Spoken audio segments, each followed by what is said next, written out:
আজকে তোমাদের কাছে আমি কতগুলি যোগা পশ্চার দেখাবো, যেগুলো তোমাদেরকে শরীর ফিট রাখতে সাহায্য করবে। এগুলো করলে তোমরা খুব ভালো বেনিফিট পাবে। তোমরা সকলেই এই পশ্চারগুলি আশা করি করতে পারবে। হয়তো প্রথমের দিকে তোমরা ঠিকঠাক করতে পারবে না, কিন্তু আস্তে আস্তে পুরোটাই তোমরা করতে পারবে। ধরো আমরা দিনের মধ্যে যদি 10 মিনিট সময় যোগাসনের পেছনে দিই, তাহলে আমাদের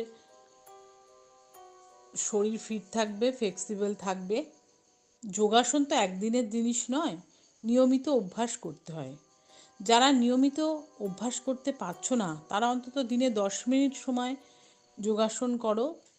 যোগাসন যে শুধু আমাদের শরীরকেই ফিট রাখে, আমাদের পেটটাকে ঠিক রাখবে বা পেটের মেদ কমিয়ে দেবে বা শরীরকে ফ্লেক্সিবল করবে, তা তো না। শরীরের প্রতিটি অর্গানকে সঠিকভাবে চালনা করে। তোমরা দেখবে প্রথমে 10 মিনিট করতে করতে, একটু একটু করতে করতে কখন যে সেটা 20 মিনিট, 30 মিনিট, 1 ঘন্টা হয়ে গেছে, তোমরা নিজেরাই বুঝতে পারবে না। কিন্তু এর জন্য তোমরা নিজেরা অনেক ফিট থাকতে পারবে। এখন বর্তমান যুগে শরীরকে ফিট রাখাটা খুবই জরুরি।